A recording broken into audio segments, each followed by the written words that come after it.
Welcome back to the show. Today we delve into the minds of history's greatest conquerors, Genghis Khan, Alexander the Great, and the Romans. What drove these leaders to achieve one victory after another on the battlefield? What fueled their relentless conquests? And how did their ideology shape their military success? In this episode, we'll explore the powerful mindset that guided these conquerors to become unstoppable forces of their time. Let's begin by understanding the psyche of these conquerors. From the vast Mongol empire of Genghis Khan to the far-reaching campaigns of Alexander the Great, and finally to the dominance of the Roman Empire, there's one thing all these conquerors had in common: an unwavering belief in their destiny. But their victories were not just the result of personal conviction. Their success stemmed from the combination of ideology, strategy, and brutal pragmatism. Let's break it down. Genghis Khan, originally born as Temujin, forged the largest contiguous empire in history, the Mongol Empire. His strength wasn't merely in numbers or military technology, but in his ability to unite the fiercely independent Mongol tribes. Genghis believed that a unified Mongol people could conquer the world, and this ideology of unity fueled his conquests. He instilled strict discipline in his army, emphasizing loyalty above all. The Mongol soldiers were trained to move as one unit, to follow command without hesitation.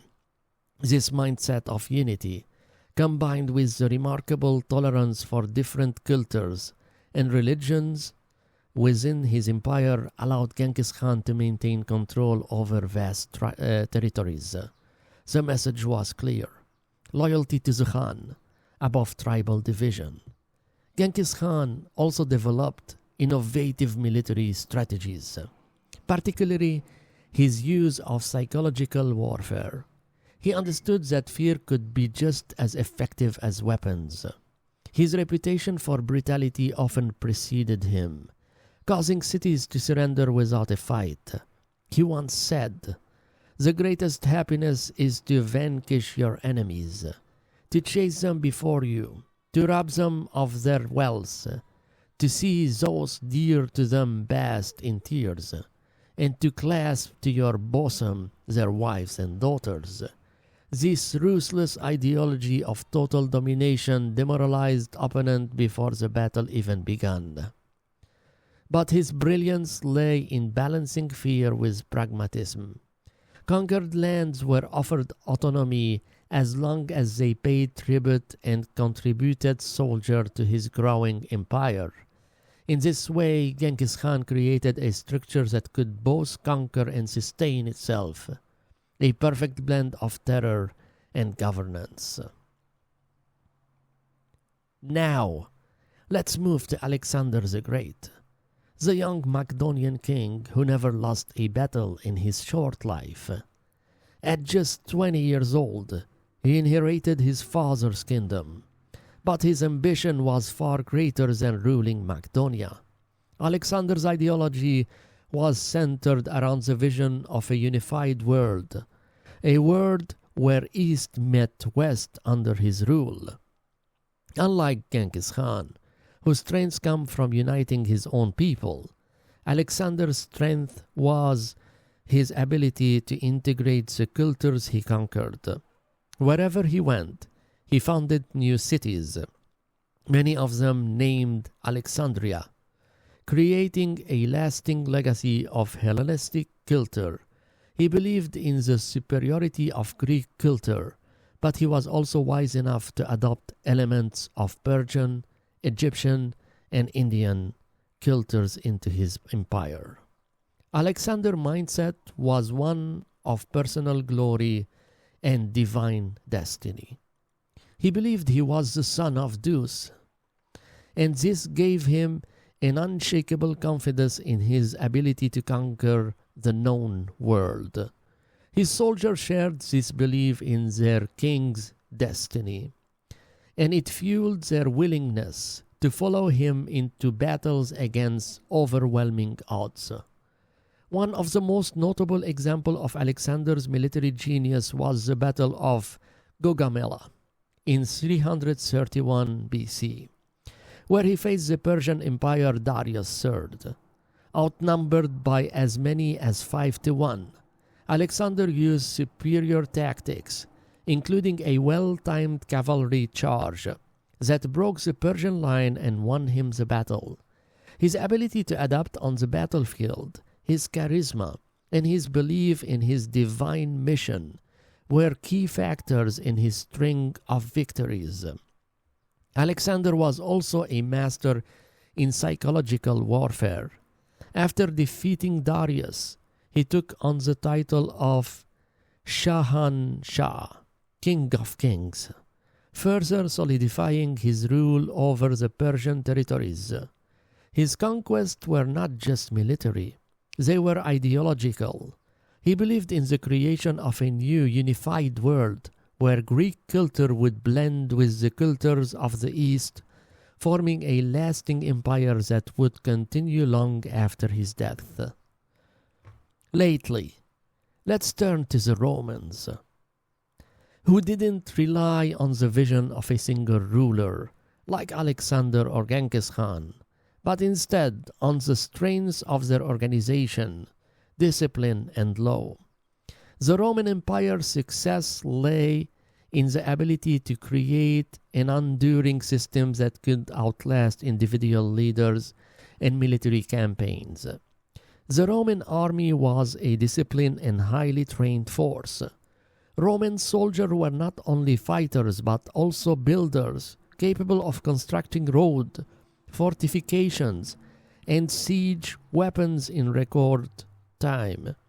This ability to both conquer and create infrastructure allowed Rome to maintain control over vast territories for centuries. But what truly fueled Rome's military victories was its ideology of imperium, the belief that Rome had the divine right to rule the world.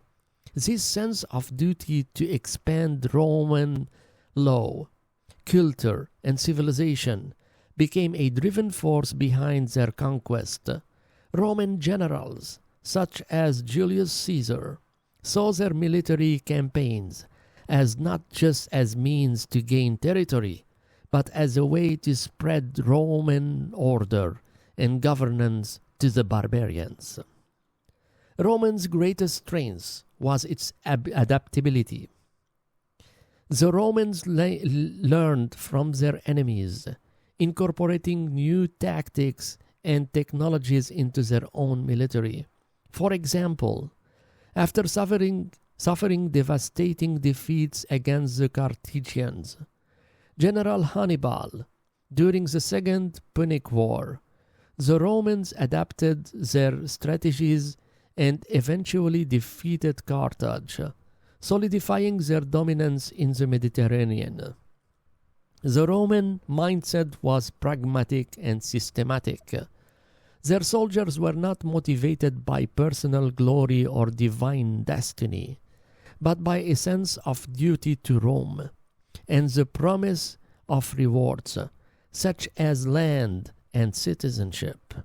This structured system of reward created a powerful incentive for soldiers to remain loyal and fight fiercely in battle. The Romans also understood the power of law and governance in maintaining control. Conquered territories were integrated into the empire through a system of provinces, each governed by Roman officials. This created a sense of order and stability, which allowed the Romans to hold on to their conquest long after the battles were over. So what unifies these conquerors across time? It's their ability to harness ideology to fuel their military campaigns. For Genghis Khan, it was the power of unity and loyalty. For Alexander the Great, it was the vision of a unified world where East and West could coexist under his rule. And for the Romans, it was the strength of law, organization, and the belief that they were destined to rule the world. Each of these conquerors believed in something larger than themselves. Whether it was divine destiny, cultural superiority, or the expansion of civilization. And this belief was the cornerstone of their victories. They weren't just fighting for land or wealth. They were fighting for an idea, an ideology that shaped their mindset and propelled them to conquer time and time again. Thank you for joining me on this exploration of the mindset behind some of history's greatest conquerors. Their stories remind us that the most powerful weapon on the battlefield is not the sword or the bow, but the mind that wields them. Until next time, stay curious and keep exploring the forces that have shaped our world.